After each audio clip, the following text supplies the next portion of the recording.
Hello everyone, my name is Mohit. Welcome to Not Just Advice, a channel where I help you improve your French with the help of practical working sessions. In this video, we're going to talk about Tintin, Le Petit Poussin, which is the second video in series of a series on Tintin. Okay, so without further ado, let's get started.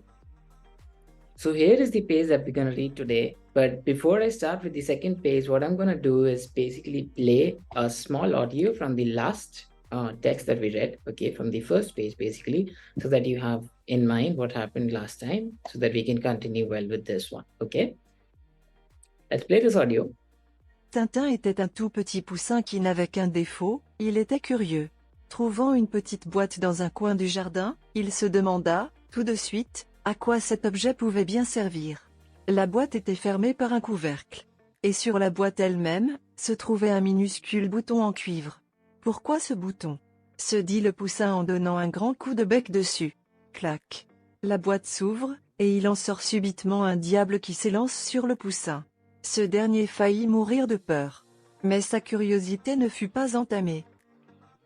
Okay, so we ended the first video where we saw that Tintin got scared by Diable, okay, Diable, and that his curiosity, even though this happened, this scary thing happened, his curiosity isn't dead. So let's see how, okay, his curiosity isn't dead. The next page starts by la preuve en est que le voici se posant les mêmes questions devant une autre boîte en métal, munie elle aussi d'un petit bouton à ressort. Okay.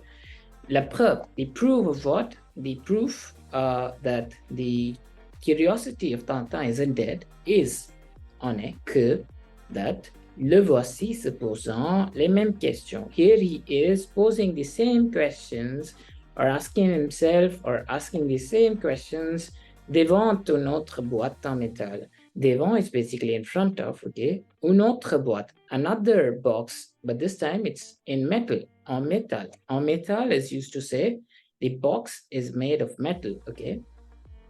Muni, munir de is an expression when we want to say something is equipped with something or something has something on it. For example, a bouton, which is a boîte, for example, a boîte muni d'un bouton. Here we have a button. So this is a box equipped with a button. So we'd say une boîte munie d'un petit bouton. Okay. D'un petit bouton à ressort. What's a ressort? Un ressort is a spring. Okay.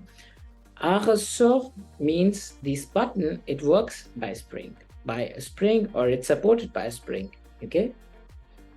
Let's read it one more time. La preuve en est que le voici se posant les mêmes questions devant une autre boîte en métal munie, elle aussi, d'un petit bouton ressort. Now, why do we say LOC here? LOC, L is referring to the boîte because it's feminine, okay? LOC, this box as well had a button, is what we are saying. Why? Because the last time that we saw a box, it also had a button, okay? So, Tintin says, elle est bien trop petite pour contenir un diable. Okay, he says, this box seems to be very little to have a diable inside, to have a demon inside. Dit Tintin en la poussant d'un coup de bec. Okay, he said this sentence and he pushed it en la poussant. During pushing it or while pushing it with his coup de bec. Coup de bec, I explained last time, is a strike from his beak. He pushed this box saying that this is too little for having a little or having a diable inside, okay? He was thinking that this couldn't have a diable inside. En la poussant d'un coup de bec. Et cette fois, je ne toucherai pas au bouton. And this time, I'm not going to touch the button. Why? Because last time he touched the button on a box, a diable came out, right?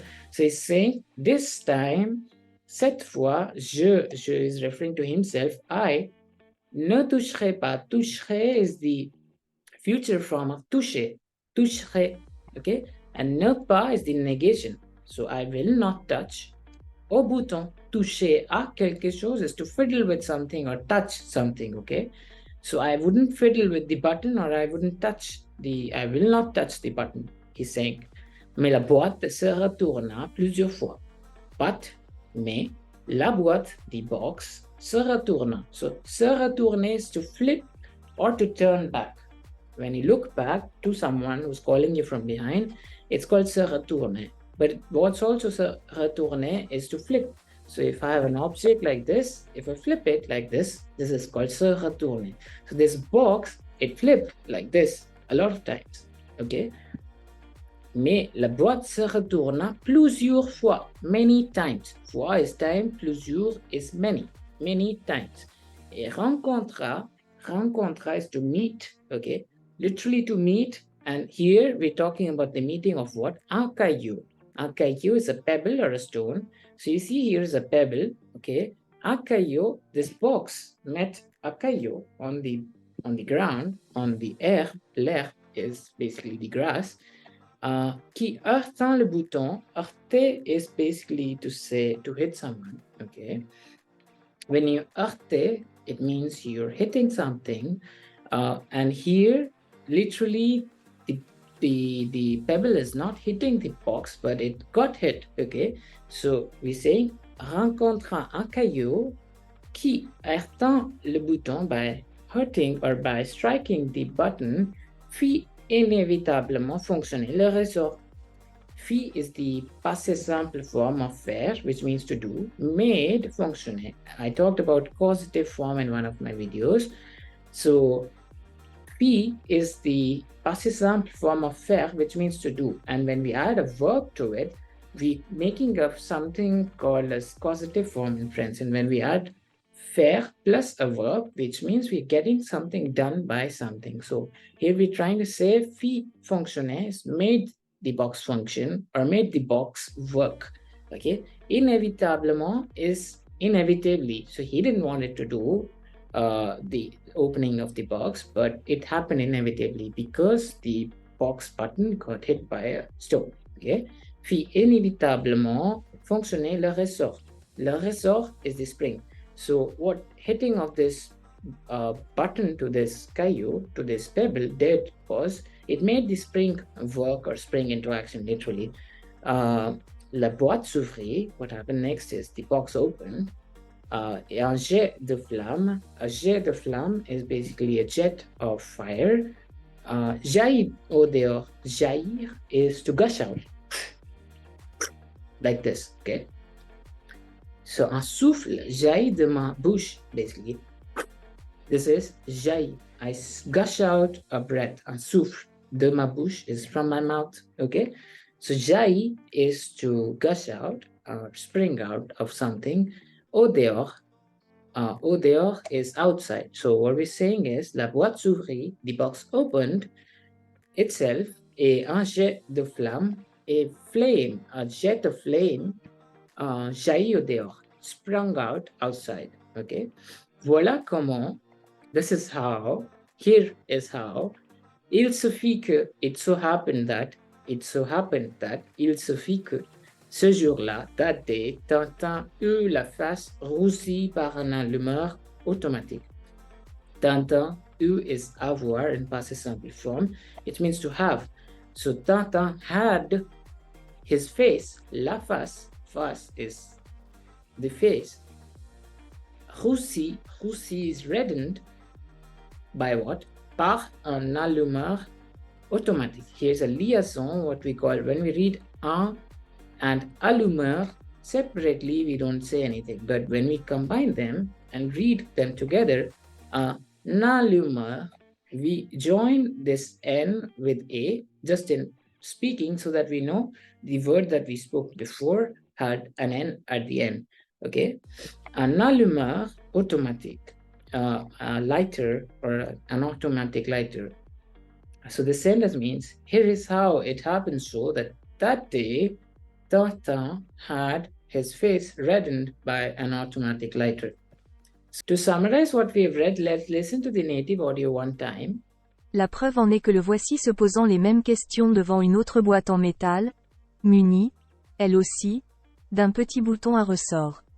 Elle est bien trop petite pour contenir un diable, dit Tintin en la poussant d'un coup de bec, et cette fois, je ne toucherai pas au bouton. Mais, la boîte se retourna plusieurs fois, et rencontra un caillou qui, heurtant le bouton, fit inévitablement fonctionner le ressort. La boîte s'ouvrit, et un jet de flamme jaillit au dehors. Voilà comment il se fit que, ce jour-là, Tintin eut la face roussie par un allumeur automatique. That was the Friends native audio for you. I hope it helps you improve your listening comprehension. Before we end this video, I have two bonuses for you. The first is this vocabulary list that you can refer. It contains all the words that that were used in this article. The second bonus that I have for you today is the causative form in French, which I discussed briefly in the article as well. In French, when we want to get something done by someone, we use the causative form. The construction has about 5 elements, okay? The subject, which does the action on someone, and that someone is called recipient, and it's done by an agent as well, okay? So the construction is subject plus faire, which is conjugated in appropriate tense, plus infinitive of the action that is being done, plus the recipient, and then an agent, which is optional.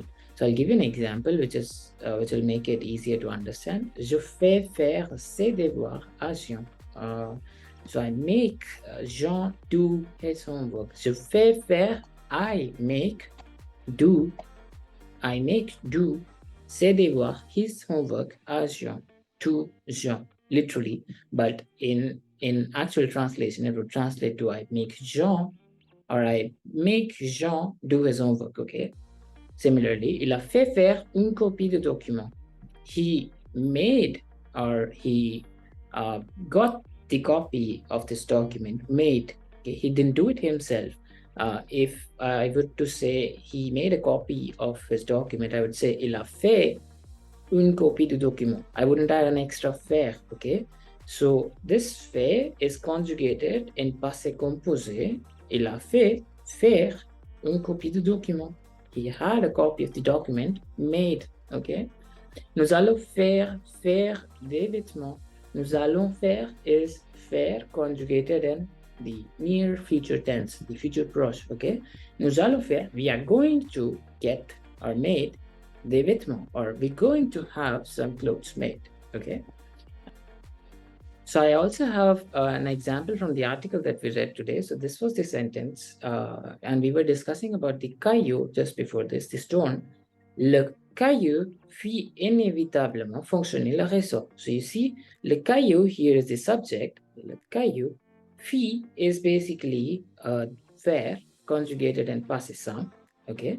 So fit, infinitive is fonctionner, which means to work, okay? So fit fonctionner is made work, okay? Fit fonctionner, what? And the recipient is le ressort, the spring. So the caillou, the pebble, made the spring work, okay? That brings us to the end of this video. I hope you liked this video. If you did, please don't forget to give it a like and subscribe to my channel for more such content. I'll see you next time. Bye.